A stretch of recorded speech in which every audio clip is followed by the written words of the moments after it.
Hello, good morning all of you. How are you? कैसे हैं? सब बढ़िया हो? Very good. तो हमारे दिन की शुरुआत हम किस तरह करते हैं? भगवान को स्मरण करके और उन्हें धन्यवाद देके। तो सभी अपनी आंखें बंद करेंगे, अपने हाथ इस तरह जोड़ेंगे और मैम के साथ दोहराएंगे।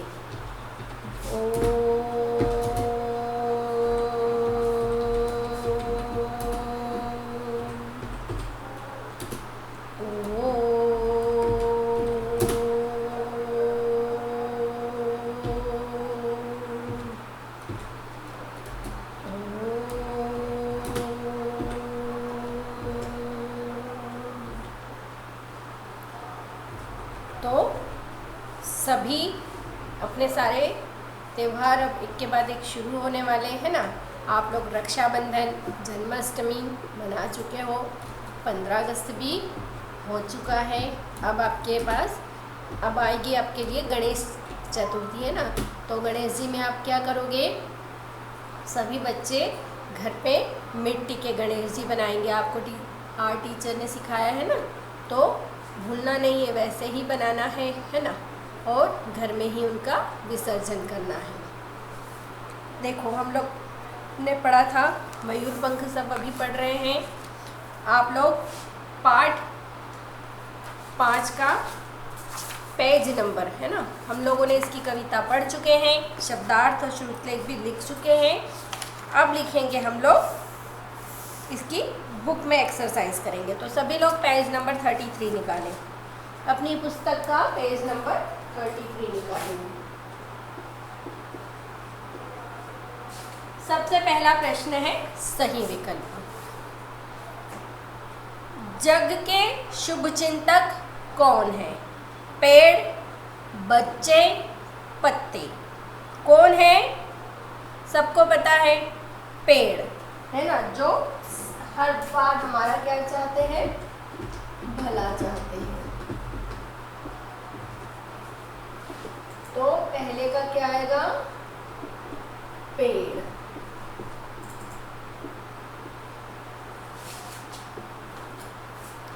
क का अ, अब ख। पेड़ कैसी हवा देते हैं? सरस, रसीली, नीरस? क्या पढ़ा था हमने, है ना। कैसी हवा देते हैं पेड़ हमें? सरस देते हैं, रसीली देते हैं, या फिर नीरस? तो पहले का उत्तर भी आएगा, सरस।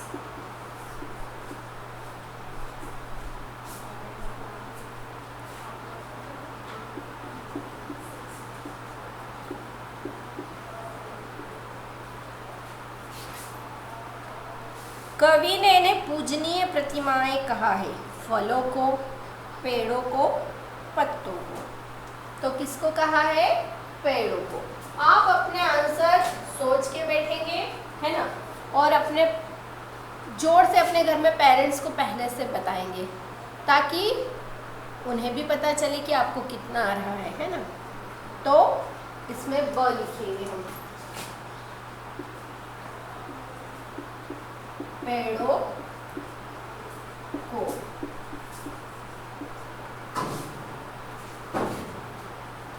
ये हमारा सही विकल्प हो गया है, सिर्फ आपको टिक करने थे, आप कर चुके हैं। अब इसी के हम आएंगे प्रश्न नंबर 4 पे। प्रश्न नंबर 4 है, कविता की अधूरी पंक्तियां दी है ना, उन्हें हमें क्या करना है? पूरा करना है। सभी लोग प्रश्न 4 पे ध्यान देंगे, है ना, पुस्तक के प्रश्न 4 को देखेंगे। गर्मी वर्षा, गर्मी वर्षा शीत कड़ी, क्या आएगा अगली पंक्ति में? ये 4 का हम लिख रहे हैं, पहली लाइन में आएगा शीत कड़ी।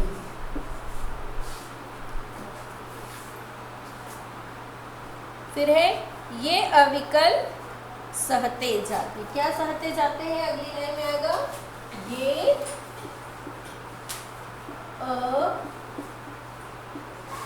गल।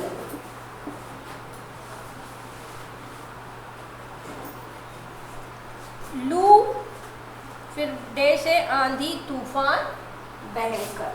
अगली लाइन में क्या आएगा? आंधी तूफान भयंकर।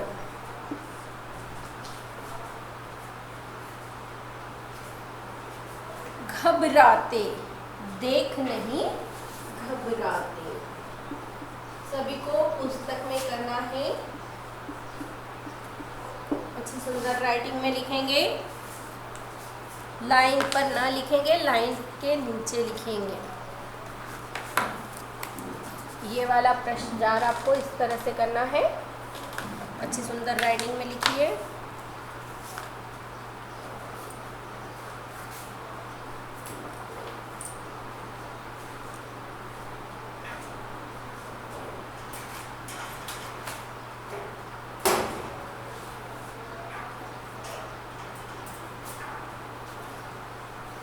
बोल के लिखेंगे। आप लोग कविता याद कर चुके हो आप, मुझे लग रहा है ऐसा। अभी वीडियो आपने लेकिन भेजा नहीं है, जिसने भी की है वीडियो सेंड करेंगे।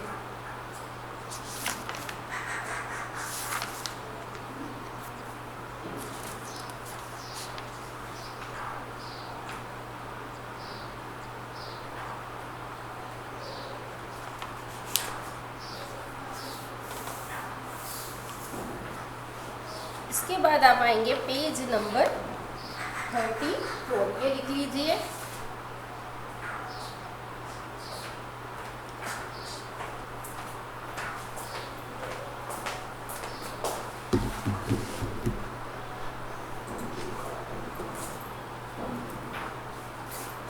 हो गया होगा सभी का।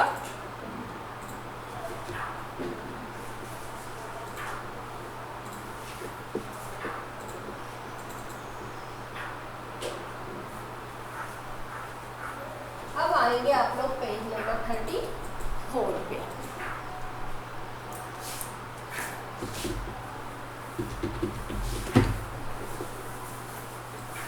कविता में से समान तुक वाले शब्द चुनकर लिखना है। इसके पहले है मूल्यप्रक प्रश्न। मनुष्य पेड़ों को अनेक प्रकार की हानि पहुंचाता है, फिर भी पेड़ बिना शिकायत करे, है ना, मनुष्य को अनेक उपयोगी उपहार देते हैं।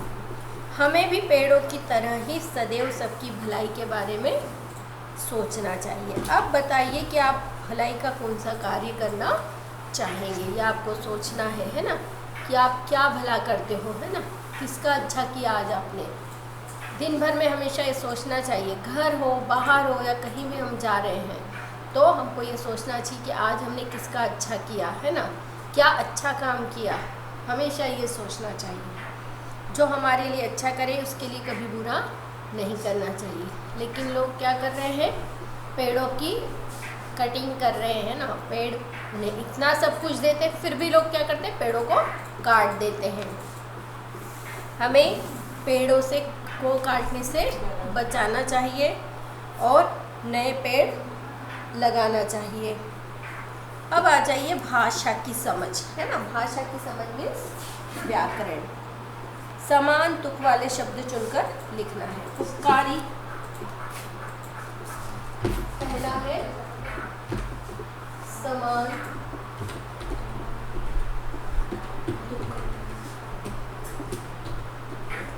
समान तुक मीन्स मिलते जुलते शब्द। आप इंग्लिश में पढ़ते हो ना, राइमिंग वर्ड, है ना, जैसे आना जाना, खाना, रोना, तो आपको जो आखिरी का शब्द है ना, उसका तुक उसके समान मिलना चाहिए। तो हमें क्या करना है, कविता में से समान तुक वाले शब्द चुनकर लिखना है। उपकारी, आभारी, फिर ख है न्यारी, तो न्यारी का क्या लिखेंगे हम, क का उसी में दिया है न्यारी। न्यारी का क्या दिया है हमें पुस्तक में, प्यारी, है ना, क्या दिया है, प्यारी।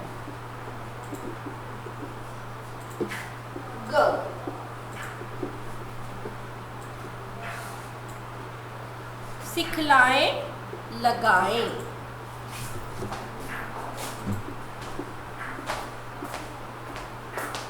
सिखलाएं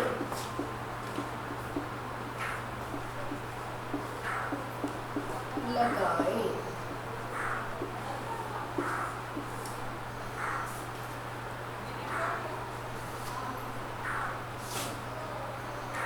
प्रतिमाएं, इसका भी लगाएं।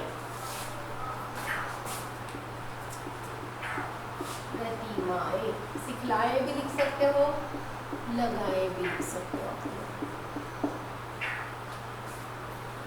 आपको इस तरह से उत्तर लिखना है। कर लीजिए सभी।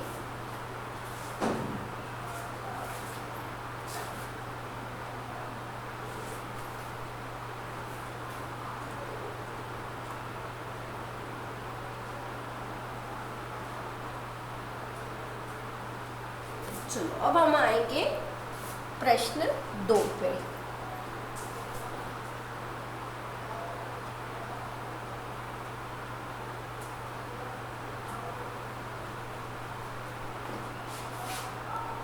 मिलते जुलते अर्थ वाले शब्दों को समानार्थी शब्द कहते हैं, है ना।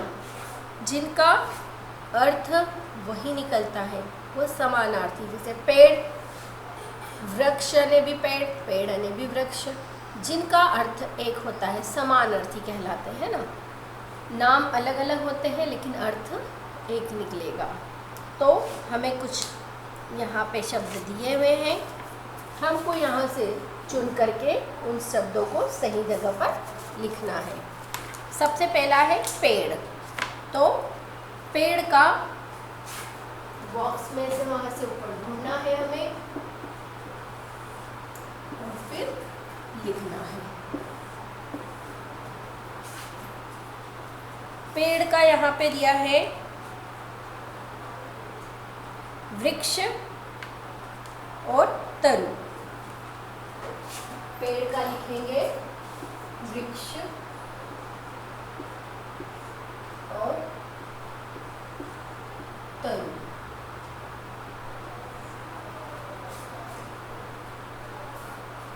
हवा, हवा का लिखेंगे पवन वायु।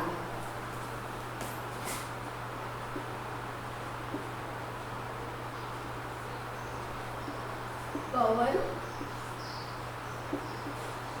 वायु।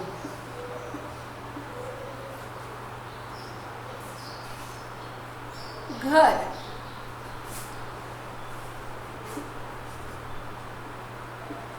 गृह, भवन। संसार, जग, दुनिया।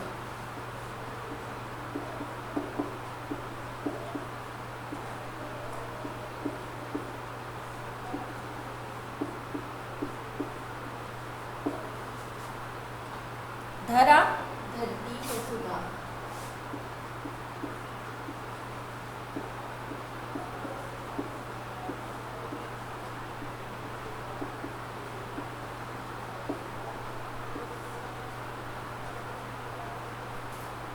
राह, रास्ता, मार्ग।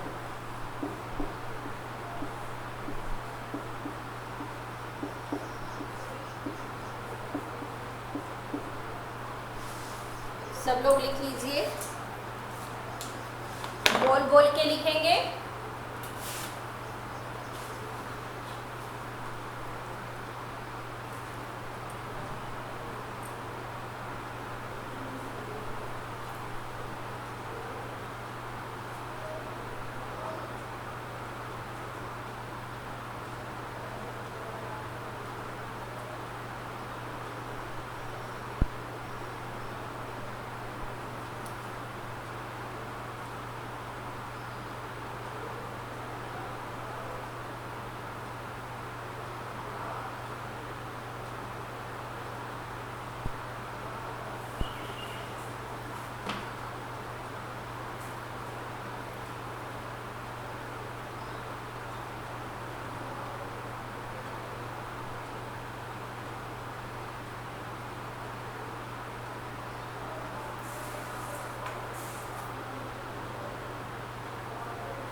लिख लिया सभी ने। अब हम लिखेंगे प्रश्न 3, विलोम शब्द।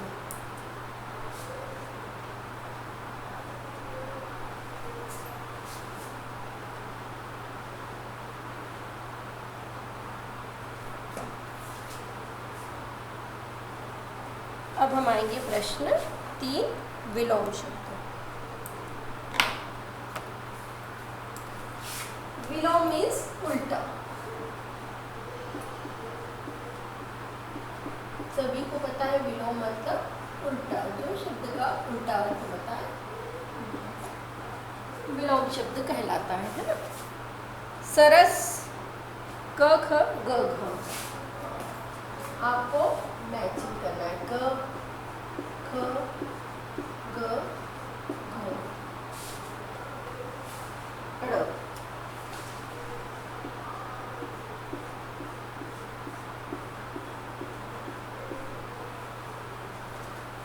सरस देना गलत, उपकारी गर्मी। सरस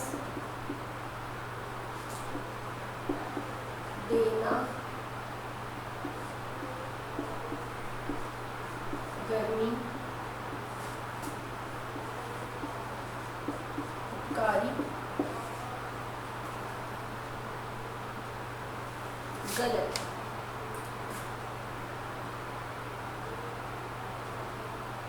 सरस देना गलत, उपकारी और गर्मी।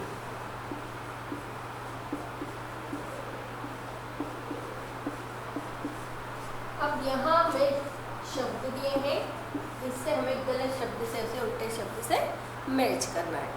अपकारी सर्दी, अपकारी सर्दी नीरस,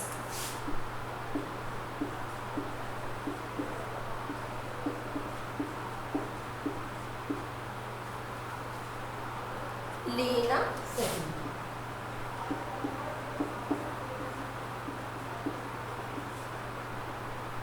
सरस, सरस का क्या होगा? नीरस। देना लेना, गलत सही, उपकारी अपकारी, गर्मी सर्दी। आपको सिर्फ मिलाना है, मिला लीजिए, सही मिलाएं, गलत न मिलाएं। इस तरह से आप देख लें कि आपके भी 1 2 3 4 बॉक्स बन जाने चाहिए, है ना? तो सही है आपका।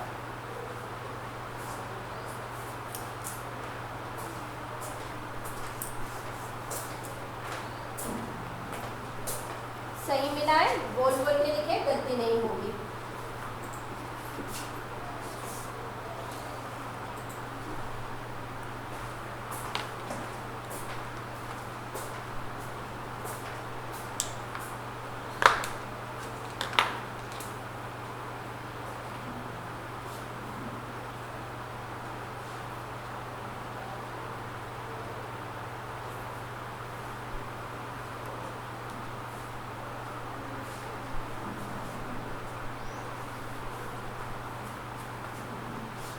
सब मिला चुके होंगे, क्योंकि लिखना तो था नहीं, सिर्फ आपको तो लाइनें ही मिलानी थी। इतना समय बहुत है।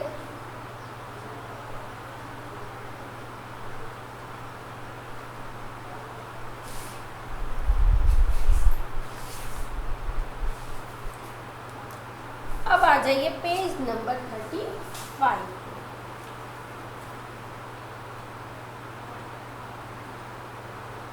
Page number 35। उदाहरण देखिए और क्रिया का रूप बदल कर लिखिए। क्रिया, क्रिया आप सब समझते हो, किसी भी काम का होना क्रिया कहलाता है ना? सोना, रोना, जागना, हंसना, खाना, पीना, दौड़ना, उछलना, कूदना, बनाना, सब क्रिया शब्द है ना? तो जिसके भी पीछे ना लगे क्रिया। क्रिया कभी भी मूल रूप में, है ना, हमेशा मूल रूप में नहीं रहती, उसका रूप बदल जाता है। तो यहाँ पे हमें क्रिया को रूप बदलना है ना? क्रिया यहाँ पे दे रखा है, जैसे लगाना, लगाए। तो ख का है लुटाना, तो क्या आ जाएगा? लुटाए, लुटाए। ग सिखलाना, सिखलाएं, सिखलाएं।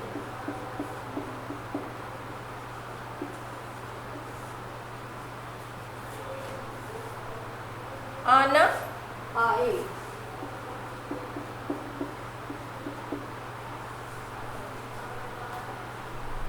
घबराना, घबराएं।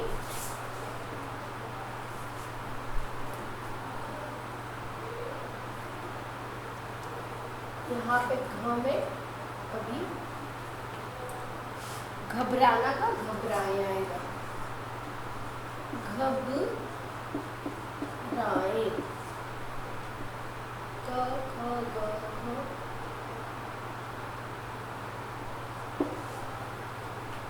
आना, आए।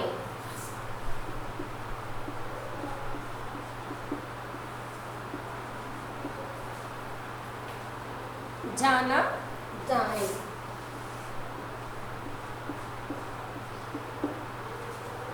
लिख लीजिए सभी।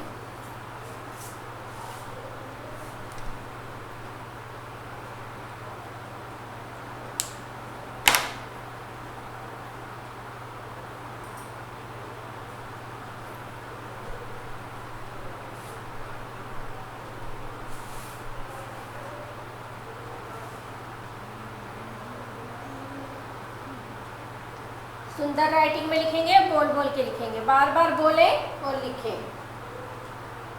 जब तक आप बोलने की प्रैक्टिस नहीं करोगे तब तक आपकी रीडिंग और राइटिंग में इम्प्रूवमेंट नहीं होगा। आप लोग चाहते हो कि हम अच्छी रीडिंग राइटिंग सीखें तो बोलने की आदत डालें, बोलें और लिखें, बोल बोल के लिखें।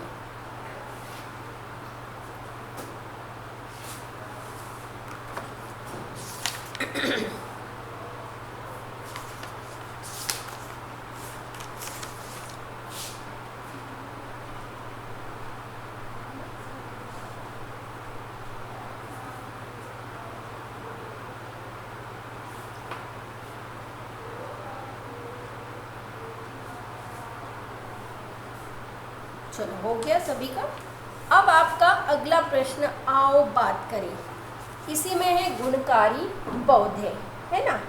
तो नीम, तुलसी, नींबू आदि गुणकारी पेड़ पौधे हैं। आपको पता है ना नीम कितना उपयोगी है। नीम से, नीम की पत्ती, निम्बोली, टहनी हर कुछ काम में आता है और नीम सबसे ज़्यादा ऑक्सीजन हमें देता है। तो इसकी निम्बोली पत्ती सबसे गोली दवाई बनती है। उसकी जो दातुन होती है उससे हम ब्रश करते हैं। तो इस तरह तुलसी, तुलसी के बारे में तो आप जानते हो, हमारे घर के आंगन में हम हर कोई लगाते हैं, है ना। और रोज़ एक तुलसी की जो पत्ती खाए तो बोलते हैं बीमार नहीं होते हैं। तो आपको नींबू के बारे में भी पता है ना। नींबू हमें विटामिन सी से मिलता है और इसकी दो फ़ायदे आपको, है ना, अपने बुक में, अपनी बुक में ये सबको लिखना है। तो सभी इसे होमवर्क में मेंशन करके इसे मुझे करके बताएंगे।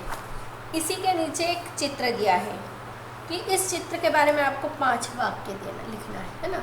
जैसे मैं आपको बताती हूँ कि यह विद्यालय का प्रांगण है ना। विद्यालय प्रांगण मीन्स विद्यालय का मैदान है। यहाँ कुछ बच्चे हैं, बैठे हैं, जो क्या कर रहे हैं, वृक्षारोपण कर रहे हैं, है ना। हमें भी इस तरह हमारी स्कूल में वृक्षारोपण करना चाहिए। वृक्ष हमें छाया, फल फूल देते हैं। तो इस तरह से आपको अपने अनुसार इस चित्र को देख के 5 वाक्य लिखना है। चित्र में बच्चे बहुत खुश नज़र आ रहे हैं क्योंकि वो वृक्षारोपण करके बहुत अच्छा कार्य कर रहे हैं। तो यह आपको खुद से करना है। तो ये दोनों होमवर्क है आपके, लिख लीजिए आप। पेज नंबर 35, प्रश्न 2, 3,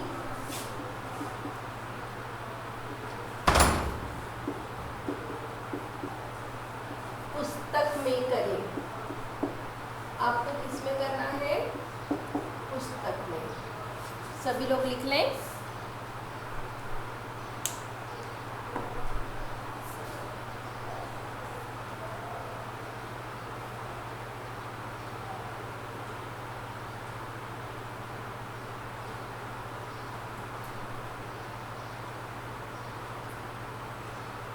तो इस तरह से आज का हमारा एक्सरसाइज वाला भाग यहाँ पे आज समाप्त हुआ।